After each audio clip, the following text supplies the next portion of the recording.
And we are back with another episode of the Loan Show. I am very excited today to be joined by my colleague at antiwar.com, the news editor over there, the host of Anti-War News with DaveDeCamp. Dave, welcome back to the show. How you doing today? Doing good, Kyle. Thanks for having me again. Happy to have you again. You are probably one of my favorite guests to have on just because you know all this stuff in so much detail. You're able to really get into the nuance of all these topics. And Dave, there's just so much going on in the world right now. I think a couple days ago, I was looking at the articles that you, Jason, Ditz, myself had written for antiwar.com over the past few days and noted there's like over a dozen countries that were the subjects of these articles because Trump is just intervening all over the world. So going around the world today, Israel's new intel: is the U.S. about to assassinate Maduro? Who's on the drug boats? And Ukraine's new offensive. We'll see if that materializes. So, Dave, starting off here on Israel's new intel, this is really talking about the bodies of the deceased Israeli hostages and the hangups here as far as the ceasefire deal goes. Here's a clip of Donald Trump discussing it. Living hostages all back. They returned some more today. It's a gruesome process. I almost hate to talk about it. But they're digging. They're actually digging. There are areas where they're digging and they're finding a lot of bodies. Then they have to separate the bodies. You wouldn't believe this. And some of those bodies have been in there a long time. And some of them are under rubble. They have to remove rubble. But there are graves, and some are in tunnels that died in tunnels that are way down under the earth. And the tunnels are like 3 feet. Can you believe it? 3 feet high. They lived like this for a long period of time. It's a horrible atrocity.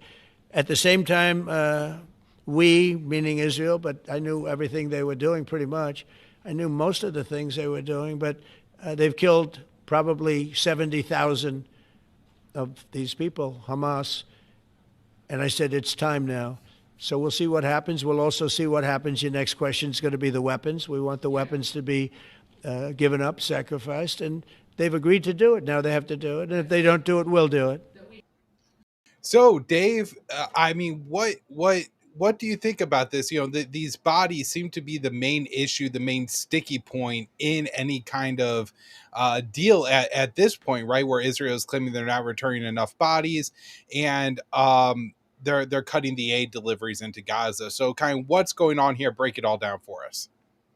Yeah, so this is a completely fake kind of claim that Israel is making here. It was clear before they signed the ceasefire deal last week, and Israeli officials even acknowledged this, that there's going to be bodies that might not even be able to be found at all, let alone, take time to find. And this idea that Hamas was supposed to release all 28 of the bodies, right away, is just not what the deal said. If you actually read the deal, it gets into the details about the release of the bodies and the remains, and it says that Hamas, they have 72 hours to release all the bodies that they have in their possession. And then for the rest of them, they establish a mechanism for kind of communicating. And it says, they're supposed to put in every effort that they can to find the bodies. And kind of the claim that we're seeing from Israel is that they're not putting in all the effort that they can.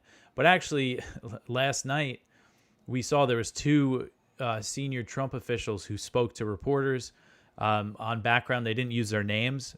Judging by the way one of them talked, like just reading the transcript, it sounded like it was probably Steve Witkoff. But they actually denied these claims from Israel and said Hamas is not violating the deal. So at least there's that. But this is, again, it was very clear. They knew before they signed the deal they weren't going to get all these bodies right away. Many of them are under the rubble. There's about, at least they say 10,000 Palestinians are missing and presumed dead under the rubble. And the work is just enormous here. And so when it comes to the Israeli bodies, the ones that, if they don't know exactly where they are, I mean, it's going to take them time to find them. And they have, I believe there's Egyptians in there now, and Turkey's offered to send a team to help start digging and finding more bodies. But the idea that this is a ceasefire violation isn't true. And we saw Israel announced on Tuesday that they were going to have the aid, which that is a clear violation of the ceasefire. the ceasefire said basically right away they are supposed to allow full aid to enter Gaza at least at a minimum of what was agreed to under the January ceasefire deal, which under that deal it was 600 trucks. And then Israel says they're going to cut it to 300 trucks. Now they've said that they reversed those restrictions and more trucks are getting in, but not exactly clear yet if the full amount is coming in.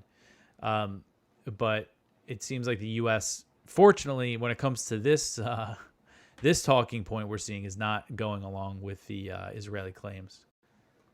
Yeah, at least so far. And one of my concerns here, Dave, is that we've seen, just viewing Gaza over the past 2 years, all the things that have happened to the bodies of the Palestinians who were killed, and not necessarily that the Israeli captives were maybe moving around above ground a bunch, but we've heard reports of snipers killing people and their bodies being left to the dogs, and there's these like roaming pats of wild dogs in Gaza.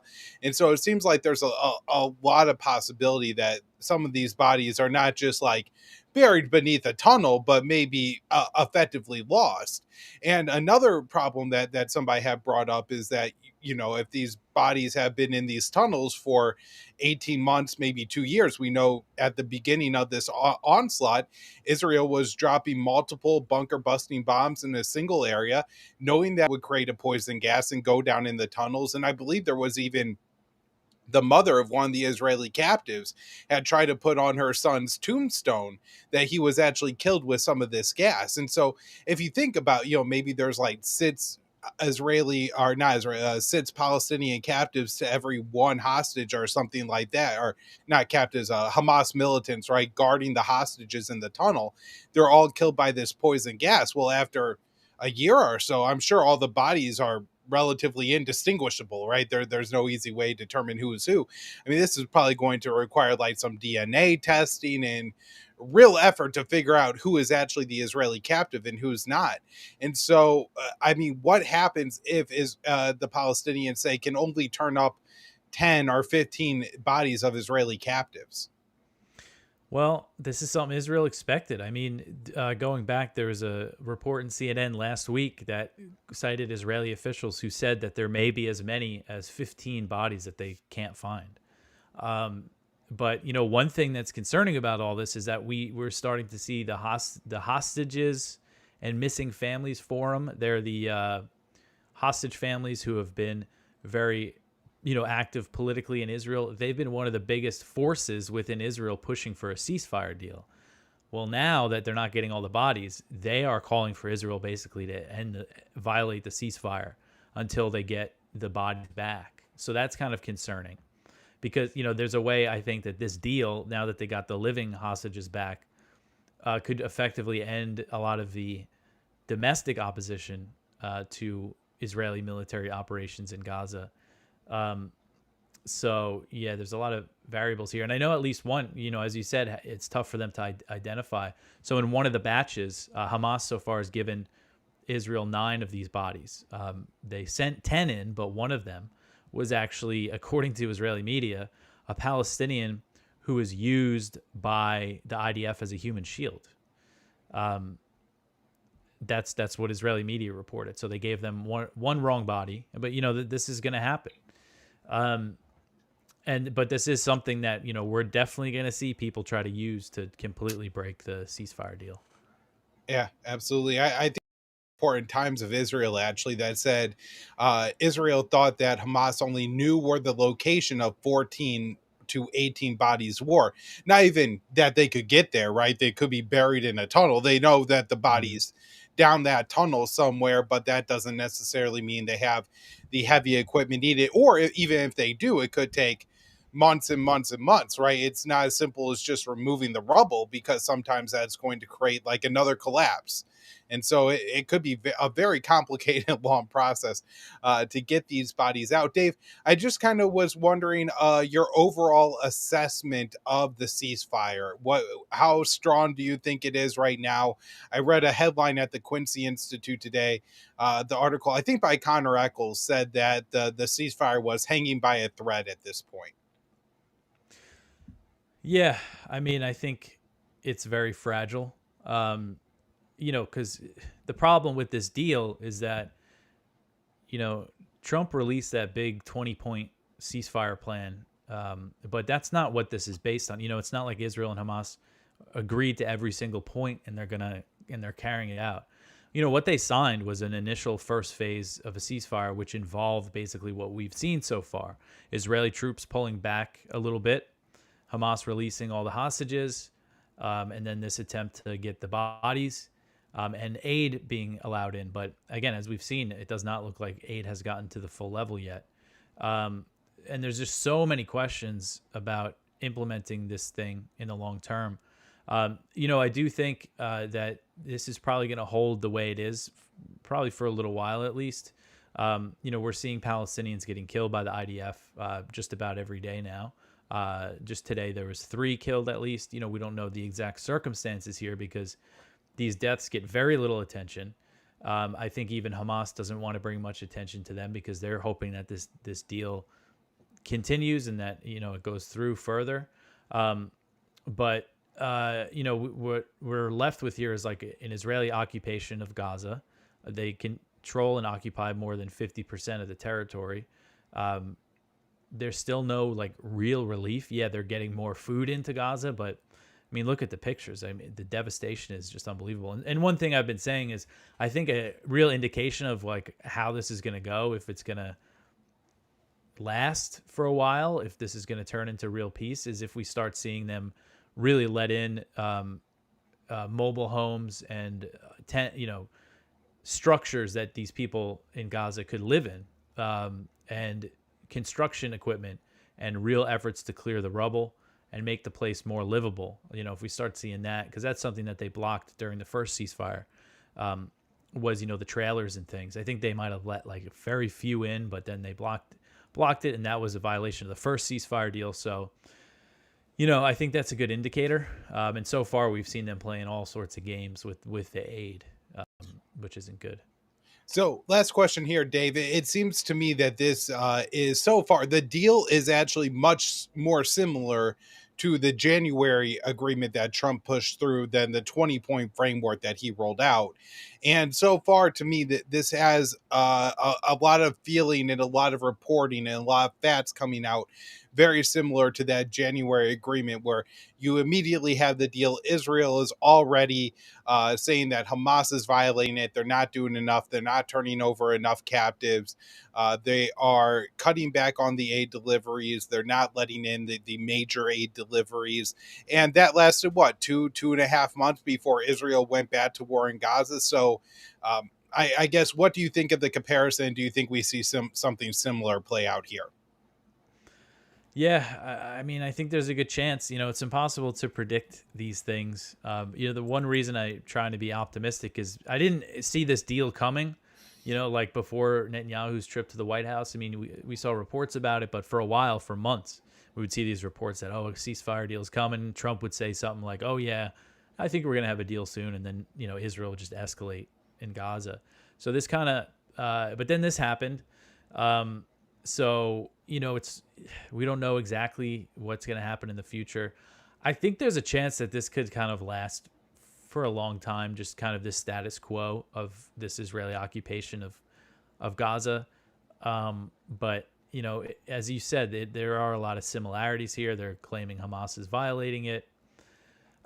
Nothing else is changing, when it comes to the other issues in Israel and in the West Bank. There's no peace is happening there in the West Bank, and things are just getting worse and worse, it seems like.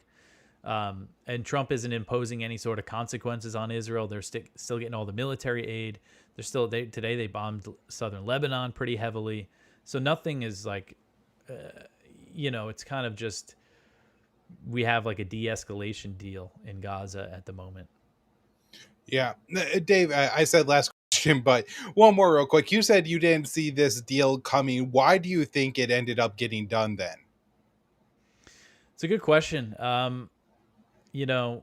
There's also the possibility that Israel, because we saw all these warnings from the Israeli military, like when they were doing this offensive on Gaza City to destroy Gaza City and remove all the civilians, that the IDF was saying, like, basically, we can't do this. There's going to be too many Israeli casualties. We're going to kill the hostages. so that probably played a factor in this. And then Trump, and then kind of the story is that the bombing of Qatar is what led Trump to make this deal happen. So maybe that had something to do with it. That, essentially the story is, Trump got mad about that and decided to make Netanyahu agree to this deal. So that could have something to do with it as well. Yeah.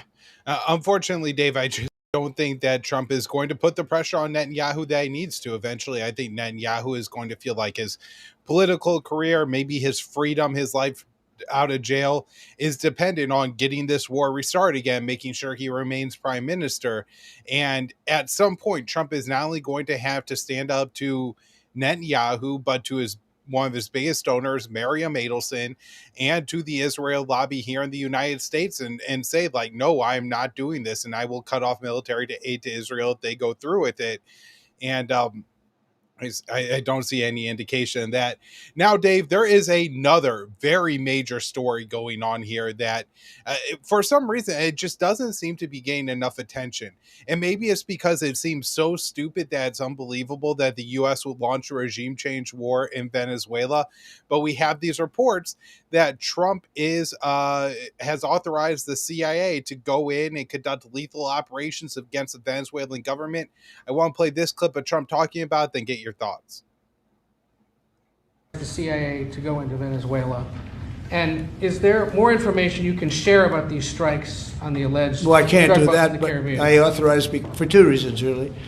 Number one, they have emptied their prisons into the United States of America. They came in through the they came in through the border. They came in because we had an open border policy. And they did it at a level that probably not many countries have done it, but not like Venezuela. They were down and dirty. And the other thing are drugs. We have a lot of drugs coming in from Venezuela. And a lot of the Venezuelan drugs come in through the sea, so you get to see that. But we're going to stop them by land also. Does the CIA have authority to take out Maduro? Oh, I don't want to answer a question like that. That's a ridiculous question for me to be given.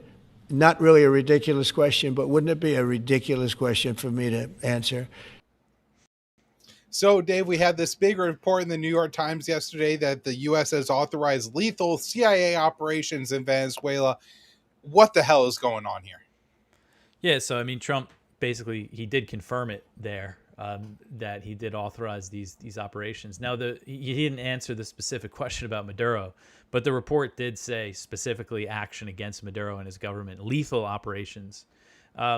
So, I think this report is part of kind of the psychological campaign against Maduro, which this was an intentional leak. That's very clear. And we've seen so many reports lately about how the U.S. is planning to bomb Venezuela, to launch military strikes in Venezuela. And not that I think it probably is coming, but I do think it's clear that this is part of their strategy. I think the people within the administration who are pushing this, have been saying, okay, here's what we're going to do. We're going to increase the bounty on Maduro, declare that he's a narco-terrorist, label these groups terrorist organizations, and someone's going to turn on him or he's going to step down, and that'll be that. And then that doesn't happen, and then they take the next escalation. They send all the naval ships. They start bombing boats. That doesn't work, so they're trying to just keep ramping up the pressure. But I do think they are eventually, I mean, with everything you see going on, that we are going to see probably direct military action against Venezuela. And this is probably going to turn into a full-blown war. And as you said, it's really not getting much attention. And because it's just so crazy, and they're like lying to us. Like it's just in like many different ways here with this whole thing. I mean, what he was saying about them sending the gangs, like there was no, U.S. intelligence said that there was basically no evidence that Maduro was doing that, like directing the gangs to come here. And also the whole drug trafficking thing, they say it's like about drug overdose deaths in the U.S. It's about fentanyl, but literally zero fentanyl comes from Venezuela. The amount of cocaine that comes from there is minor compared to, like the percentage of cocaine that reaches the U.S. that goes through Venezuela is pretty small. So I think, and as you mentioned there, Dave, right? I think this is really important. That's the good cocaine, right? Like that's the cocaine without fentanyl. Like that's Yeah, the yeah. cocaine that runs Wall Street. So why are we trying to like why is it that they are targeting this small amount of cocaine coming from Venezuela that, as you mentioned, isn't laced with fentanyl like the cocaine that's coming through Mexico, right? That's coming up the Pacific group from South America. I think Ecuador now is one of the big producers, still Colombia. So why all the like do you think this is just propaganda? Like this is Saddam has WMDs, Maduro has fentanyl, and that's just kind of what they're going to use to go to war? Yeah, I think so. I mean, that's the pretext that they have. They claim he's the leader of a cartel and that it's a terrorist organization, so therefore that means we could bomb him. And I think a big reason why they're doing this is because they can, because nobody else is gonna like intervene on behalf of Venezuela in the region. Um, because they do want to take military action. We've seen a lot of talk in recent years from Republicans that they want to bomb the cartels in Mexico. But of course, there's a whole bunch of problems there. You can't go against the will of the Mexican government unless you want war. But with Venezuela, it just, nobody, again, they think that they could just do this and there's not going to be any kind of repercussions. And there's other factors here motivating this, including obviously Venezuela's natural resources. They have the biggest oil reserves in the world. But I don't really think that's the driving force. I think what's driving this is Marco Rubio, his kind of ideology. He's the son of Cuban immigrants, that kind of faction that has a lot of political influence in the U.S., this voter base in southern Florida, is driving a lot of this. I know they're in touch with the opposition, which most of them I think are in the U.S., and they're saying, oh, if we do this, we'll give you everything. We'll give you all our oil, our gold. Apparently, according to the New York Times, Maduro has already offered that, and the U.S. Turned it down. Maduro offered all sorts of access to U.S. companies. He even said he was going to cut ties with China and Russia and Iran. But I think the reason why the U.S. is still just going forward is because you have Rubio driving it, and they've convinced Trump or whoever they need to convince, that he's a cartel leader or whatever. And they're just kind of, and maybe Trump's just going along with it, or maybe he's not that dumb and he's, he has his own designs here. But yeah, the whole thing, I mean, it's just like the MAGA people who think this is about fighting the cartels are just being taken for a ride here. Because I mean, that's part of the reason why they're making all these claims about drug trafficking, because they know that there is sentiment, which I think is misguided and wrong. Bombing cartels, I think, is a very bad idea. But I know that there is a lot of sentiment in the U.S. to do that because of all the deaths, overdoses we've seen here. But that's not what they're doing. It's a completely different agenda. I think, people need to understand that. Yeah, absolutely. Couldn't agree with you more on that, Dave. Now, I mean, I guess the only thing about this that just almost doesn't sound believable, Dave, is Marco Rubio has this much influence on Donald Trump's foreign policy. Little Marco. I mean, look, say what even Antony Blinken was a lightweight, but I mean, Marco Rubio is a natural, just all and out idiot. He's not a very intelligent person. How is Trump letting this man steer his foreign policy, especially when he has somebody practical and smart like Rick Grenell, who actually went down and made a deal with Maduro in like 2 weeks of Trump taking office? How is it that Rubio ends up with the inside track and Grenell ends up completely sidelined on the negotiations? Trump told him, you can't even talk to the Venezuelans anymore. It's a good question. I mean, I don't know why little Marco's running the show here. I think, maybe because he came in and, he did start carrying out a lot of Trump's agenda of what Trump wanted in a lot of fronts. And, I guess he was probably just given free rein on this Venezuela issue. And, again, they're trying to make it about immigration and drugs, even though it was like the first failed regime change effort that led to a lot of that migration and stuff. But yeah, I mean, I don't know. Is it because... What did Trump called Rubio a puppet of Sheldon Adelson, I think, back in like 2014 or something. And, you know, maybe it has something to do with the Adelson influence on Trump. So, you know, I don't know exactly. Yeah. Well, Dave, I got a clip here of Senator Rick Scott. He's a Florida senator discussing all of this, and I got a question for you after. Euro smart. He's going to go ahead and move to Russia or China, someplace like that, because his days are numbered. You know, the public of Venezuela don't want him. They rejected him in the last election. He stole the election. He's a dictator. He's a drug cartel leader. So his days are numbered. However they do it, I look forward to the day that he's no longer in Venezuela. So, Dave, one of the most frustrating things to me about this whole debate around Venezuela isn't even the lack of media coverage in the U.S. It's the lack of any kind of debate within Congress. I guess I'm still confused on what authority they're using to kill the alleged narco traffickers. What, just anybody who's placed by the Secretary of State on the foreign terrorist organizations list? Any alleged member of any of those groups could be blown up anywhere in the world, and that's just authorized by the 2001 AUMF. And if Rick Scott really wants Maduro to be regime changed, why doesn't he introduce a declaration of war in Congress?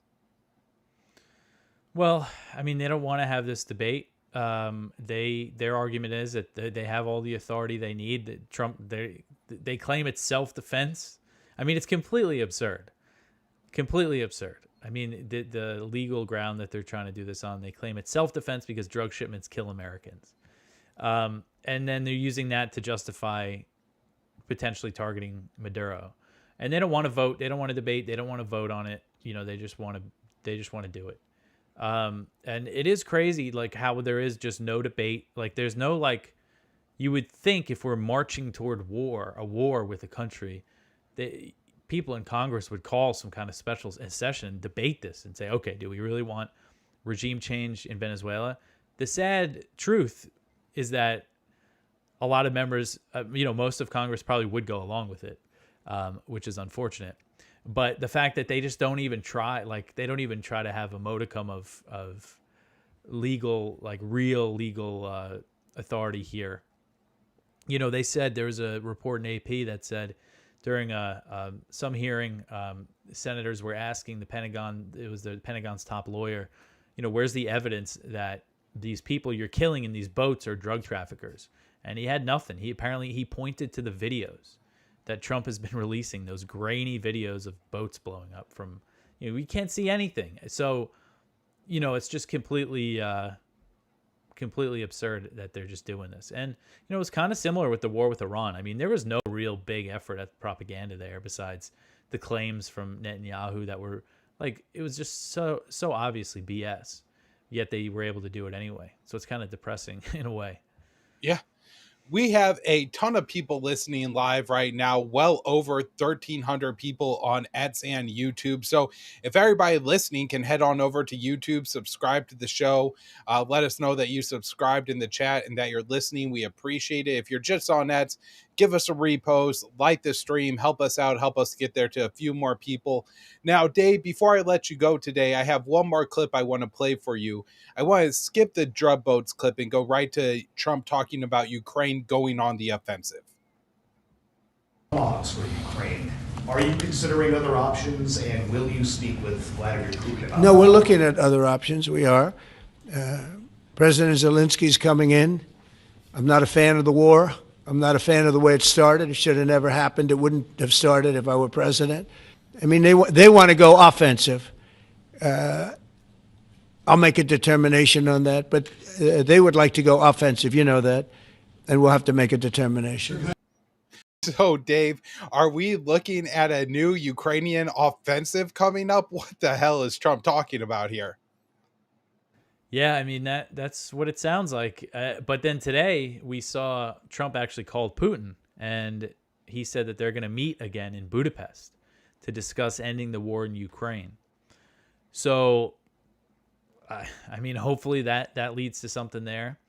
It seems like, based on what Trump has said about the Tomahawks, that a lot of this stuff he's trying to use as leverage to get Russia to make more concessions, I guess. He said something about the Tomahawk missiles, like, oh, maybe I'll tell Putin, that if you don't end this thing, I'm gonna send the Tomahawks and then see what he says. But I think it's clear that Ukraine is pushing for, they want tens of billions of dollars worth of more American weapons, including long-range missiles, and they want U.S. support for a new offensive. I don't know where exactly this new offensive is going to take place, like what exactly they're planning, but this is something that's been they've been talking about since at least last month, when Trump made that post on Truth Social that he thinks Ukraine can win, if they just get more support from the Europeans. So on one hand, you have Trump kind of adopting this maximalist approach and these crazy escalations. We've seen reports recently that the U.S. is giving intelligence for long-range drone attacks inside Russia, all these attacks on the energy infrastructure. And now even talking about Tomahawks is crazy.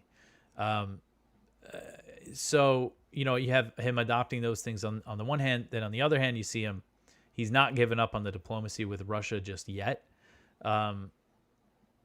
So hopefully this time something goes somewhere. I think U.S. and Russian officials are going to meet next week, and then they're going to set up the summit in Hungary between Putin and Trump. And I would guess that Ukraine won't be going on the offensive until after that, if they do. Well, right. And I guess logistically, I question how Ukraine could even do that. If you look at, there was a new report from the Kiel Institute. They said military transfers to Ukraine were down like 57% in July and August of this year. It's clear that the Europeans aren't funding the war and making up for the funding that was kind of cut or reduced by the Trump administration. There's this NATO plural fund that's supposed to, replace the U.S. military aid by buying weapons for Ukraine. It's got like $2 billion in it. Joe Biden was announcing a $2 billion arms transfer to Ukraine every other week. And so I don't even understand how Trump thinks that the Ukrainian military isn't going to collapse, much less do the opposite and go on an offensive here. I mean, it practically sounds absurd. The same with the idea of giving them Tomahawks, as concerning as it is that they're talking about it. There is, a practical factor of these are almost all in the United States arsenal, Marine launched munitions. We only have one or two ground launchers that could even fire them, the Typhoon and the Aegis Ashore. And I'm sure we're not sending an Aegis Ashore system to Ukraine. And so are they talking about sending one, the Typhoon convert launchers? I can't imagine that that's actually the case. I think they only have a couple of them in the U.S. arsenal altogether. So this just sounds absolutely crazy to me. Dave, I guess last question here, just to kind of round this up, is as awful as things are going with Ukraine negotiations and the Ukraine war is still grinding on, it does seem like there's been a little bit positive momentum in the U.S.-Russian relationship when it comes to the New START treaty. So that expires in February. I think they're kicking around the idea of a 1-year extension. Do you think we get that extension? I don't know, because, you had Russia offered that. The U.S. didn't really respond. Trump was asked about it, and he said, oh, yeah, I think it's a good idea.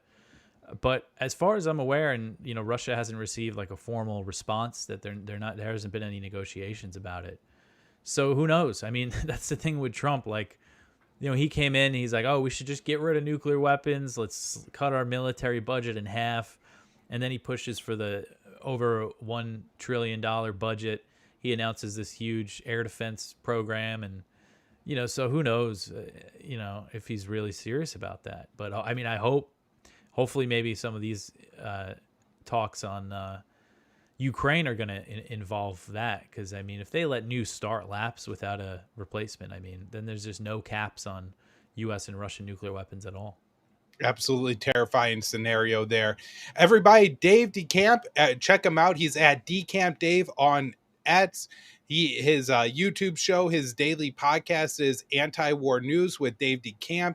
And of course, he's the news editor at antiwar.com. So every single day you go to the homepage of antiwar.com and Dave has 5, 6, 7, sometimes more brand new news articles where he breaks down the events from around the world, but without the mainstream spin, just the facts that you guys need to go, just like he does here on this show. So, Dave, thank you so much for your time today, and we'll do it again soon.